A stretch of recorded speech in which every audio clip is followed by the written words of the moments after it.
परमात्मा के भगवान के एक एक अंग का जब ध्यान करते हैं तो वह ध्यान कहलाता है। जब एक एक अंग का स्मरण करते हैं परमात्मा के, और समग्र श्रीअंग का जब ध्यान करें वह धारणा कहलाती है। और ध्यान में स्थिर होने से सिद्धि मिलती है। गृहस्थ के लिए काम छोड़ना कठिन है, साधु की सिद्धि का मोह छोड़ना कठिन है। योगी महात्माओं को सिद्धि मिलती है तब उसका उपयोग करने की इच्छा होती है। सिद्धि के उपयोग से प्रसिद्धि मिलती है और स्वदेश में कीर्ति हो जाए तो जय, और विदेश में कीर्ति प्रतिष्ठा हो जाए तो विजय। बहुत से लोग मान देते हैं, इसमें मानव भान अपना भूल जाता है, अपने मान को भूल जाता है, इसमें अभिमान आता है। फिर प्रभु की सेवा स्मरण में उपेक्षा होने लगती है, यानी भगवान की सेवा में फिर विघ्न बाधा उत्पन्न होने लगती है। भाव तो मेरा, मैं आश्रम में बैठा हूं, लेकिन भाव तो फिर विदेशों में होने लगा ना। इसलिए भजन में फिर भाव नहीं जगता, भजन में भाव नहीं लगता।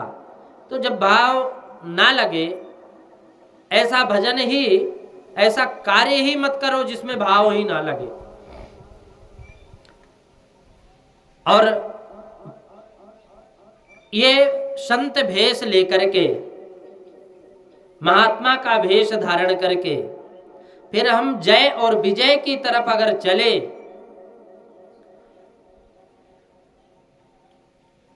तो फिर परमात्मा का मिलना असंभव है। जय विजय का मतलब सिद्धि प्रसिद्धि।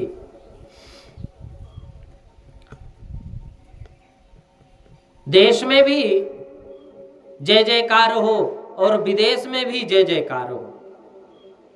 अगर हम जय जयकार के पीछे लग गए तो हमारे जितने भी किए हुए कर्म हैं धीरे धीरे सब नष्ट होते चले जाएंगे, क्योंकि हम व्यस्त हो जाएंगे।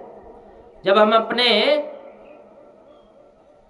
सांसारिक कार्यों में व्यस्त हुए तो हमारी सिद्धि सारी फिर नष्ट हो जाएगी। प्रभु की सेवा स्मरण उपेक्षा होने लगती है फिर। और सेवा स्मरण में थोड़ी उपेक्षा हुई कि माया जोर से धक्का देती है और वह इतना ऊंचा चढ़ा देती है, उतना जितना ऊंचा चढ़ाती है माया उतना ही नीचे फिर गिराती है। तो सच्चे ज्ञानी महात्मा सिद्धि का उपयोग नहीं करते। सिद्धस्य वित्तिः सत एव सिद्धे, सिद्धस्य वित्तिः सत एव सिद्धे, स्वप्नोपमाना खलु सिद्धियोन्याः, स्वप्नः प्रबुद्धस्य कथं नु सत्यः,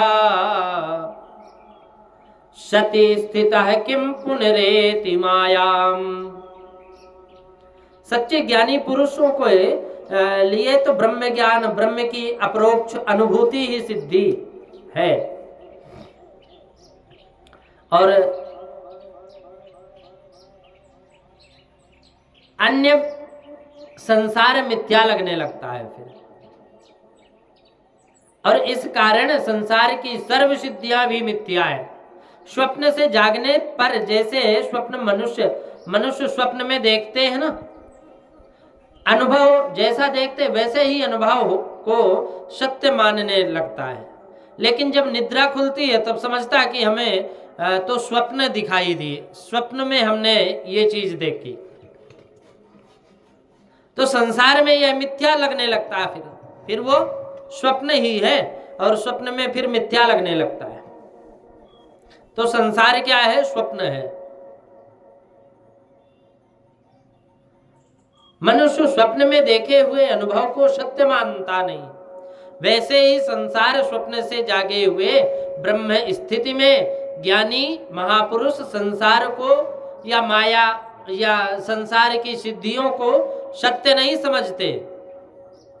सच्चे ज्ञानी संसार में और संसार की सिद्धियों में कहीं लुभाते नहीं, माया में फंसते नहीं, परंतु ज्ञान मार्ग पर चलना समझो दुधारी तलवार पर चलने जैसा कठिन है। खुली हुई तलवार पर चलने जैसे कठिन है। लौकिक सिद्धियां अनेक प्रकार की लौकिक सिद्धियों के लालच में लाता है। यह मार्ग मोह में डालता है, माया जाल में फंसाता है। अधिकांश में ऐसा देखने में आता है कि काम पर विजय पाने वाले को माया कीर्ति में फंसा देती है। फिर लौकिक प्रशंसा माया है, वह ज्ञान भक्ति में विघ्न करती है, परंतु कीर्ति का मोह छूटता नहीं। काम का विनाश करने वाला कीर्ति के मोह में फंसता है और क्रोध करता है। क्रोध के अधीन होने से शक्ति का फिर नाश हो जाता है। और शक्ति का नाश पाप है। शक्ति के बिना ज्ञान भक्ति के आगे बढ़ता नहीं। सनत कुमारों की आंख लाल हो गई। सनत कुमार क्रोध में इन्होंने जय और विजय को श्राप दे दिया कि हम अधिकार से यहां आते हैं। फिर तुम विषमता क्यों करते हो? अरे प्रभु में विषमता कहां से आई? वैष्णवों को तो सर्व में समभाव होता है, विषमता तो राक्षसों में होती है। तुम इस भूमि के लायक नहीं हो, जाओ तुम राक्षस हो जाओगे। सनक, सनंदन, सनातन और सनत कुमार इन चारों भाइयों ने जय और विजय को श्राप दे दिए। बोले तुम राक्षस कुल में उत्पन्न होगे और दैत्य कुल में 3 बार जन्म लोगे। इस प्रसंग पर टीकाकार श्रीधर स्वामी कहते हैं कि यह बात बहुत ठीक नहीं है, मुझको तो यह रुचिकर नहीं है। जय और विजय के भगवान के पार्षद हैं, वह भगवान जैसा ही है, फिर वे सनत कुमारों को बालक समझकर रोकते हैं, उनकी अवज्ञा करते हैं। ऐसा अज्ञान जय और विजय के योग्य नहीं है। सनत कुमारों का क्रोध आए यह भी योग्य नहीं है। जय विजय का पतन हो यह भी योग्य नहीं है। वैकुंठ में जीव का पतन हो तो वैकुंठ का अर्थ ही नहीं। प्रभु का धाम तो है, यद गत्वा न निवर्तन्ते तद्धाम परमं मम।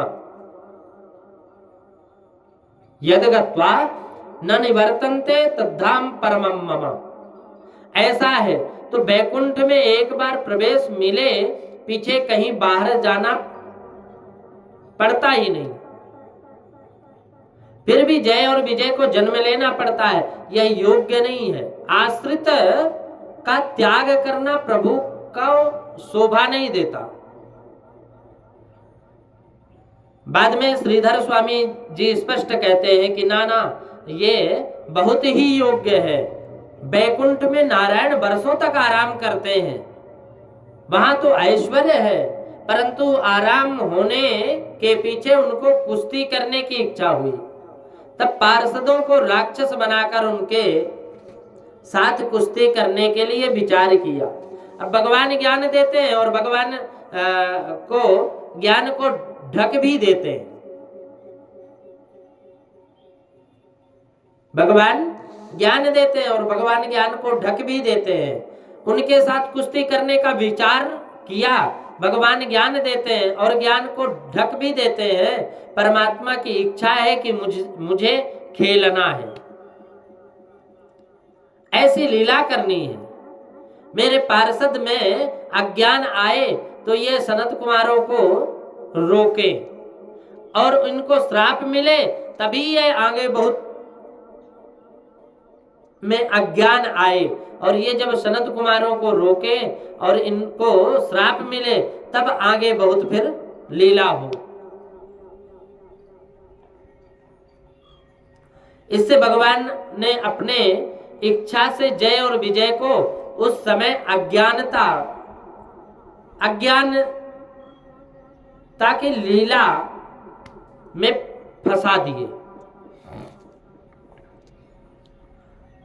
श्रीधर स्वामी पाद कहते हैं कि इससे भगवान ने अपनी इच्छा से जय और विजय को उस समय अज्ञान लीला होगी, इससे भगवान ने अपनी इच्छा से जय और विजय को अज्ञान दिया है। परमात्मा की प्रत्येक लीला जीव के कल्याण के लिए है। भगवत इच्छा से यह सब हुआ है, इसलिए सब होने योग्य है। भगवान के धाम में वैकुंठ में जाकर भी जीव भूल करते हैं। अंदर काम है, क्रोध है, लोभ है, जीव सावधान रहे तब तक विकार दिखते नहीं, और जीव गाफिल हुआ तो विकार परंतु सवार हो जाते हैं। विकार तुरंत सवार हो जाते हैं अगर थोड़ा सा इधर उधर हुआ, भाव भटका, तो वे सब विकार अंदर ही बैठे हैं, समय मिलने पर बाहर आते हैं। और मन और बुद्धि के ऊपर रहो नहीं तो अगर नहीं है फिर बारंबार दगा करते हैं। जीवन की अंतिम श्वास तक सावधान रहो। कामः क्रोधश्च लोभश्च देहे तिष्ठन्ति तस्करा, ज्ञानार्थान अपहार्य तस्मा जाग्रत जाग्रत। मन के ऊपर उठकर सत्संग का, भक्ति का अंकुश होगा, ईश्वर सतत चिंतन होगा, तो ही अंदर से विकार शांत होंगे। परमात्मा विचार करते हैं कि सनत कुमारों ने मेरे द्वार पर क्रोध किया है, इससे ये अंदर आने योग्य नहीं है। भगवान विचार करते हैं कि मेरे द्वार पर आने के बाद इन्होंने क्रोध किया, इसलिए अब अंदर आने योग्य नहीं है।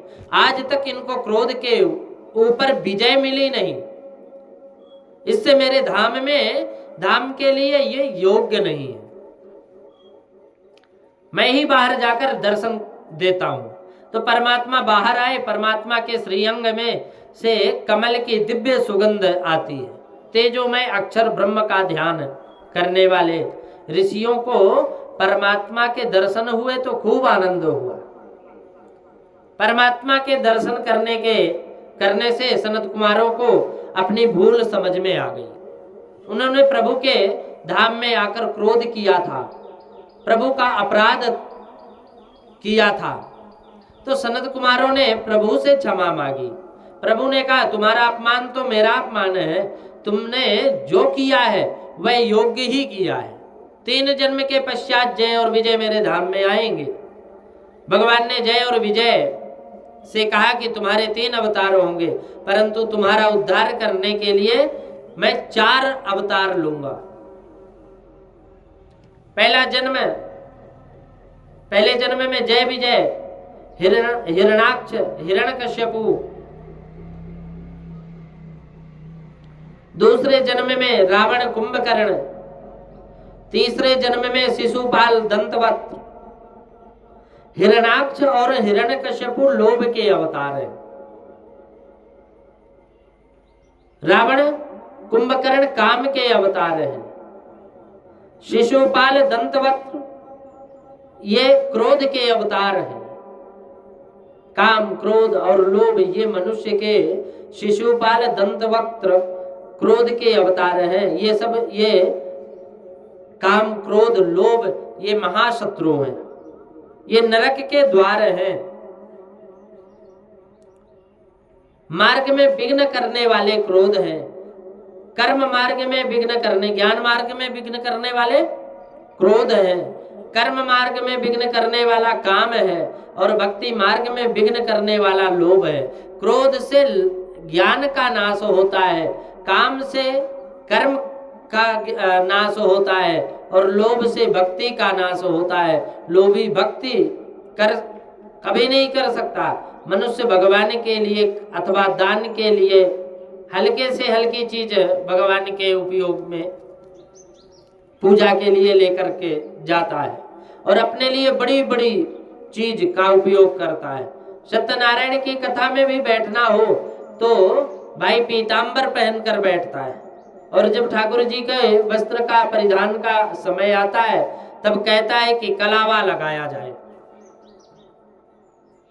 कलावा लाया था, वह कहाँ गया? कलावा लाओ।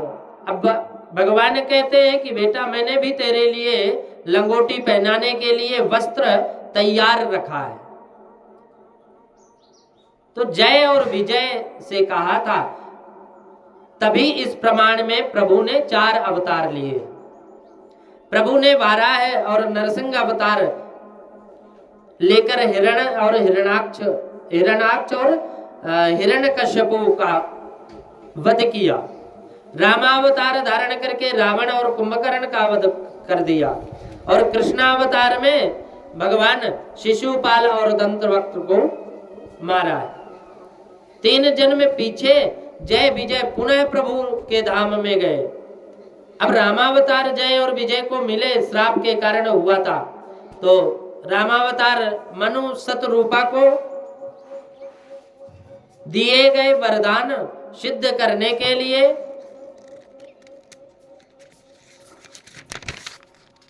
हुआ है। चाहूं तुम्हि समान सुत। भगवान का भजन करके मनु शतरूपा भगवान से प्रार्थना करते हैं, कहते हैं कि हमें तो आपके समान पुत्र चाहिए। चाहूं तुम्हि समान सुत, तुम्हारे जैसे भगवान आपके जैसे ही मेरे पुत्र हो, मेरे मन में ये संकल्प है। जीवन की उत्तरावस्था में भगवान स्वयंभू मनु और रानी शतरूपा पुत्र को राज्य का भार सौंपकर नैमिषारण्य गए। वहां गोमती तट पर निवास किया। वहां के ऋषियों के बताए हुए सब तीर्थों की यात्रा की और उसके बाद ऋषि जीवन को अपना लिया। वहां वलकल वस्त्र धारण किए, कंदमूल फल आदि का सेवन किया, संत समाज में जाकर पुराणों का श्रवण करने लगे और 12 अक्षर मंत्र का जाप प्रारंभ कर दिया। 12 अक्षर मंत्र का जाप करते करते सच्चिदानंद ब्रह्म का स्मरण चिंतन करने लगे। कहते हैं कि 12 अक्षर मंत्र पुनि, 12 अक्षर मंत्र पुनि, जपहि सहित अनुराग और वासुदेव पद पंकजऊ, दंपति मन अति लाग। धीरे धीरे भक्ति बढ़ती चली गई और फिर भगवान के दर्शन के लिए अति कठिन तपस्या करना प्रारंभ कर दिए। जीवन में अपने एक संकल्प लिए, कंदमूल फल का भी त्याग कर दिया, जलपान करके भक्ति करने लगे। इस प्रकार 6000 वर्ष बीते, तब इन्होंने जलपान का भी त्याग कर दिया। जीव जब परमात्मा के लिए लौकिक सुखों का त्याग करता है ना, भगवान को प्राप्त करने के लिए जीव जब लौकिक सुखों का त्याग करता है तभी भगवान को दया आती है। अरे संसार के सुखों को तो छोड़ो, संसार के सब सुखों को भोग और त्याग करता है जब, तो फिर भगवान को दया आती है। संसार के सब सुखों को और थोड़ा सेवा स्मरण करे, थोड़ा छोड़कर सुख को और फिर सेवा स्मरण करे, इससे भगवान बहुत प्रसन्न होते हैं। परमात्मा के लिए जो सर्व सुखों का त्याग करता है वह परमात्मा को अच्छा लगता है। घर में कोई दुख आ गया, कोई बाधा आती है, तो लोग नियम रखते हैं कि मैं दूध पिलाऊं, घी भगवान को चढ़ाऊंगा, ये करूंगा, वो करूंगा। ऐसा नियम स्वार्थ के लिए, परंतु कोई परमात्मा के लिए नियम रखते नहीं कि मुझे जब तक राम जी के दर्शन ना होंगे तब तक मैं मिठाई नहीं खाऊंगा, अन्न नहीं लूंगा। मनु दंपति ने तो अपने जीवन में ईश्वर के लिए, ईश्वर दर्शन के लिए जल का भी त्याग कर दिया। इस प्रकार 7000 वर्ष पर्यंत केवल वायु का आधार पर शरीर निर्वाह करते हुए तप चालू रखा और उसके बाद फिर वायु का भी त्याग कर दिया और 10,000 वर्ष के संपूर्ण निराहार तप किया। कुल 23,000 वर्ष की उन्होंने तपस्या की, मनु और शत्रुपा। और तप जब अधिक बढ़ा तब ब्रह्मादिक देवता बारंबार इनके सन्मुख जाकर के इनको वरदान का लालच देने लगे। इंद्रियां और संसार के लालच ही विघ्न करते हैं। ऐसा नहीं, किसी किसी समय स्वर्ग के देवता भी विघ्न करते हैं। इसलिए तो उपनिषद में के आरंभ में शांति पाठ करना पड़ता है।